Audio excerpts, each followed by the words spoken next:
All right, let's turn this eerie tale of the haunted cave into a chilling story complete with sound effects to make it truly spine-tingling.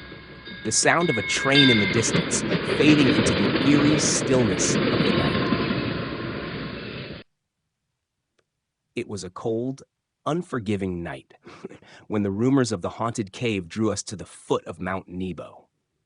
The train's whistle echoed through the desolate landscape, a lone cry in the darkness. We were a small group, driven by curiosity, or perhaps something more sinister. Footsteps crunching on gravel, followed by the rustling of leaves. Guided by an old man who owned the land, we made our way through the thick underbrush. His silence was unsettling, broken only by the whisper of the wind through the trees. Finally, he began to speak, his voice low, almost hesitant. The crackling of a campfire, distant whispers blending with the wind. Many years ago, he told us, two men had sought shelter in the cave one bitter winter's night.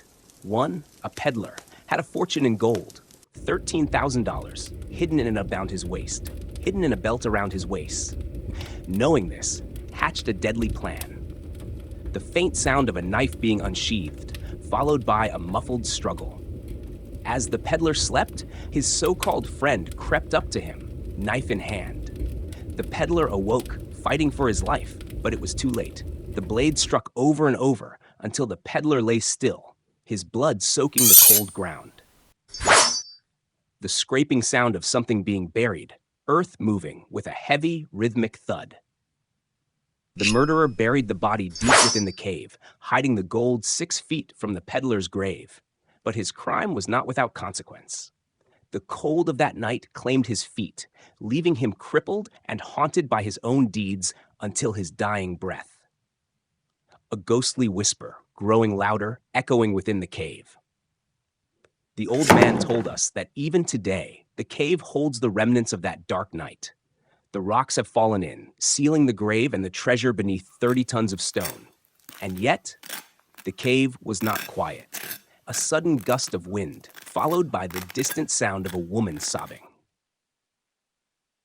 Strange lights flicker within the cave, and the air grows cold as ice.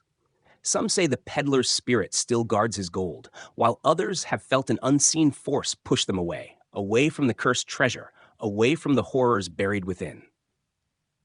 A loud, inhuman growl reverberates through the air, followed by heavy breathing.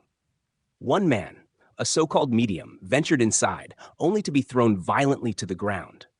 He came back with his clothes torn, his face bloodied, muttering about a dark presence, something that didn't want him there, something that threatened his very life if he stayed. A sudden scream, piercing the silence, followed by echoing laughter. Others have seen a ghostly figure, standing by the fire, watching, waiting. They ran, driven by a terror they couldn't explain. And when we finally reached the cave, the rocks and rubble told us all we needed to know. The cave was a tomb, one that should never be disturbed. The sound of rocks shifting, a faint whisper saying, "Leave, leave now." As we stood there, the trees around us, once strong and tall, appeared scorched, twisted, as if by some malevolent force. The old man looked at us, his eyes full of a silent warning. This was not a place for the living, and as we left, the wind carried a final whisper, a warning to those who dared return. The wind howling, gradually fading into silence. And so, the haunted cave remains, a place of death and despair, where the restless dead guard their secrets, and where those who seek them may never return.